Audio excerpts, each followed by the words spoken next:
Hello everyone, welcome back to the channel. I wanted to do a special video today where I read some of your comments and try to respond as much as I can. You folks have all been fabulous in terms of commenting on my videos. I really appreciate it. It actually helps me quite a bit in terms of getting attention from YouTube. So keep those comments coming, and I'm going to go through as many as I can, and I will put links in the description to each of the commenters' their YouTube channels, so you can check them out. And if you like what you see there, go ahead and subscribe to them. So I'm sure they'll appreciate your support. So let's get on with it. Okay, this first comment comes from RetroRobotRadio, and he said, "Fun fact: Robot Man, aka Biotron, came out in Japan in 1975 and inspired numerous later Japanese robot toys. In fact, his colors inspired the colors of Bandai's Bike Robo and Takara's Convoy, who became the GoBot Cykill and the Transformer Optimus Prime." And that makes sense, actually. If you look at Biotron, you've sort of got red, white, and blue, but also like silver, and it sort of makes sense if you look at an Optimus Prime toy. Yeah, it's pretty similar in terms of the color scheme. So yeah, and I really love reviewing this Biotron, and stay tuned to the channel. I'm gonna try at some point to repair the motorized parts. I may not be successful, but that'll be coming somewhere down the line. So stay tuned to the channel for that. And thank you, Retro Robot Radio, for posting that comment. Okay, this next comment comes from T.A.R. Productions, and this is about my G.I. Joe articulation guide. And he said, "Thanks. This is what Joe collectors need to know. Excellent job." I appreciate that comment, and I did check out your channel, and it's very cool. You do a lot of stop motion animations with various G.I. Joe figures, including figures that look very much like this one. So, keep doing what you're doing. Your channel seems like it's just getting started. So, and thank you very much for commenting. So stay tuned for more G.I. Joe content right here. Okay, this next comment was posted on my Black Series review of these two Rebels characters. And this comes from Milk Mustaches 007. Love that name, by the way. He basically said, "I love the job they did on Ren. Great vid." Yeah, me too. I think, and I'm very excited to see what happens with this character as we go forward with the various versions of Star Wars in live action. I'm almost positive at some point we will see a live action version of Sabine Wren, possibly either in The Mandalorian or in the Ahsoka series, or maybe both. So, yeah, I'm pretty stoked about the direction Star Wars is going in future series. So we'll see. And again, this figure, yeah, I agree. Like the paint job and everything they did on this looks fantastic. So, and thanks again for the comment. Okay, this next comment comes from MIB Master Toy Museum, and he commented on my Salt Vampire customization video, and he basically said, "This is a really cool video. Excellent work on the outfit."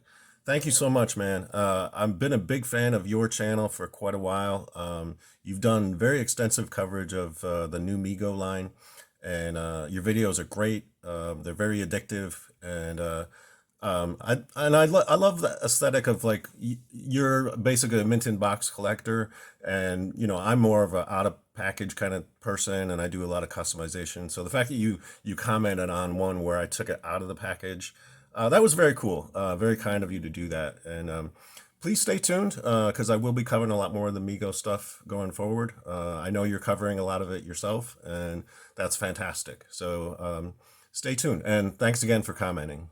All right, so this next comment was about one of my customization videos where I showed some of my adventure team ones, and this comment was made by TheSkullReviews, and he said, "More cool stuff. I really like the radiation suit. Looks awesome. Nice job." Thanks, man. I really appreciate that. I love the coverage that you're doing on your channel of adventure team stuff. I understand. I think most of your stuff is vintage, but you've actually got a lot of modern 12-inch scale stuff in your collection too, which is, it's all very cool. And this was a fun project to assemble, using bits and pieces from various sources. And then again, it's one of my favorites that I have in my collection, and I appreciate your commenting. So thanks again. All right, this next comment comes from Uncle Matt's Workbench, and he commented on my video about my vintage Space Glider and Galactic Warrior figures. He said, I always liked these but never had any. I rarely find them now, and when I do, they are in terrible shape and expensive. Yeah, the plastics on these do have a tendency to become brittle and worn out, and their survivability over time it's a little rough.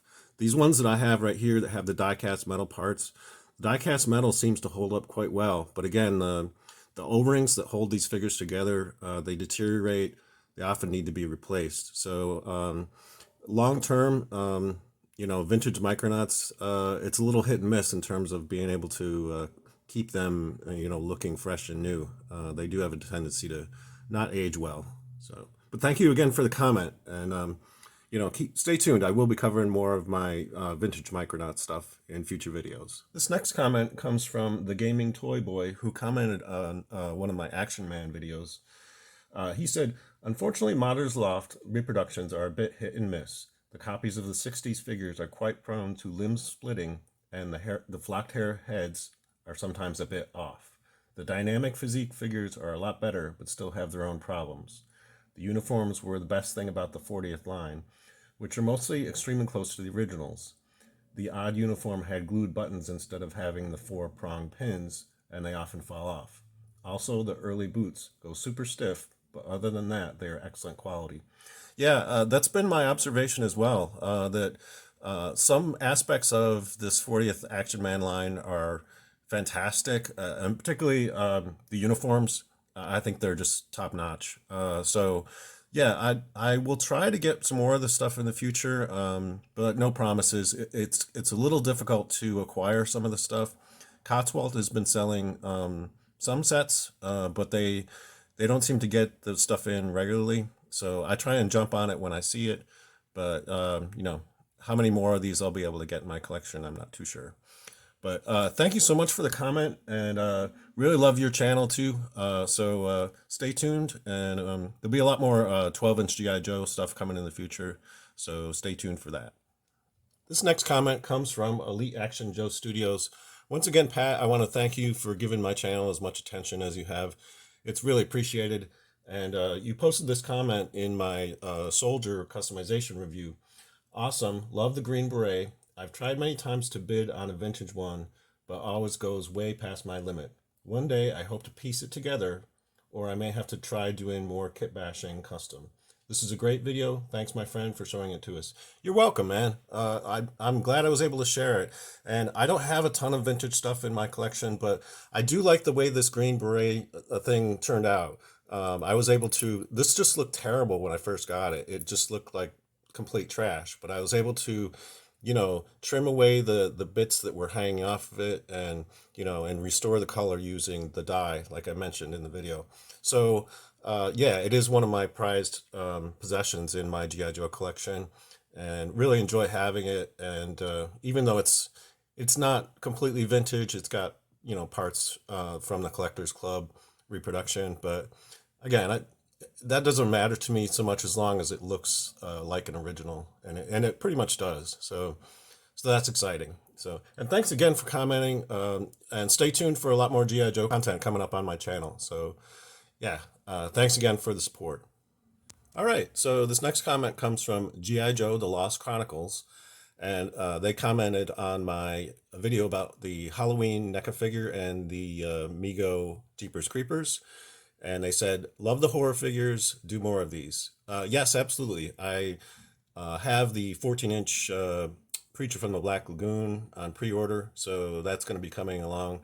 And Mego keeps putting out these fantastic horror figures, so odds are I'm going to be covering much more of this in future videos. So stay tuned. I love the Mego stuff, and it seems to be very popular in terms of the kinds of things I'm covering on this channel. So yeah, definitely stay tuned for more of that. And thank you so much for the comment. I really appreciate it. This next comment is from customgod. He basically made a comment on my G.I. Joe Talking Adventure Team Commander video. Basically said, you have some great videos. I'm glad I found your channel. I'm glad you found it too, man. I really appreciate it. And please stay tuned. I know you've been commenting a lot on my various videos that I've been posting, and I really appreciate that. It actually helps me out a lot in terms of getting more attention from YouTube. They recommend people's content a lot on how many comments, how much attention the videos are getting from subscribers. So yeah, keep commenting. I really appreciate it, and I appreciate the feedback. And that's pretty much all I have for you guys today. Again, keep the comments coming. I couldn't get to obviously everyone's comments in this video, but keep posting things, and I probably will do more of these periodically, just sort of give you guys an update on what people are saying. And once again, I so much appreciate all the subscribers who are out there commenting on what I've posted for videos, and just keep it coming. And until next time, hope you're having a great day, and thanks for watching.